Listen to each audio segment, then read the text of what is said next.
Please do subscribe to Prajabheri News Channel.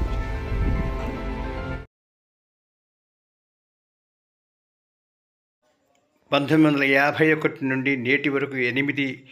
దశాబ్దాల చరిత్రలో 80 లక్షల వరకు ఎంతోమంది స్వాతంత్ర సమరయోధులు జత చేసిన మరియు కీర్తి గడించిన చరిత్రను నిజామాబాద్లో కొంతమంది పాలకులు మరియు 5 సంవత్సరాల వరకు పాలించిన పాలకులు దీన్ని నిర్వీర్యం చేస్తున్నారని, ఈ డబ్బుని దుర్వినియోగం కావాలని చూస్తున్నారని పోరాట నేత కోనేరు సాయి కుమార్ డిచ్పల్లిలోని ఎన్ఆర్ గార్డెన్స్ జరిగిన నిజామాబాద్ పార్లమెంటు విస్తృత స్థాయి కార్యకర్తల సమావేశంలో రాష్ట్ర ఇన్ఛార్జ్ అఖిల భారత కార్యదర్శి దీపా మున్షి, పిసిసి అధ్యక్షుడు మహేష్ కుమార్ గౌడ్, ప్రభుత్వ సలహాదారుడు షబ్బీర్ అలీ, బాపూజీ కోనేరు సాయి కుమార్, నటరాజ్ గౌడ్ తదితరులు వారిని కోరి దీనికి పరిష్కారం చూపవలసిందిగా ప్రజలను కోరుతున్నారని, దీనికి న్యాయం చేయవలసిందిగా వారు కోరుతున్నారు.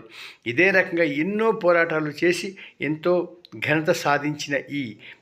ఉద్యమానికి ప్రజలు సహకరించి, వామపక్షాలు కూడా సహకరించి ముందుకు సాగారని వారందరికీ ధన్యవాదాలు తెలుపుతున్నారు కోనేరు సాయి కుమార్. మున్ముందు ఈ సమస్యని పరిష్కరించి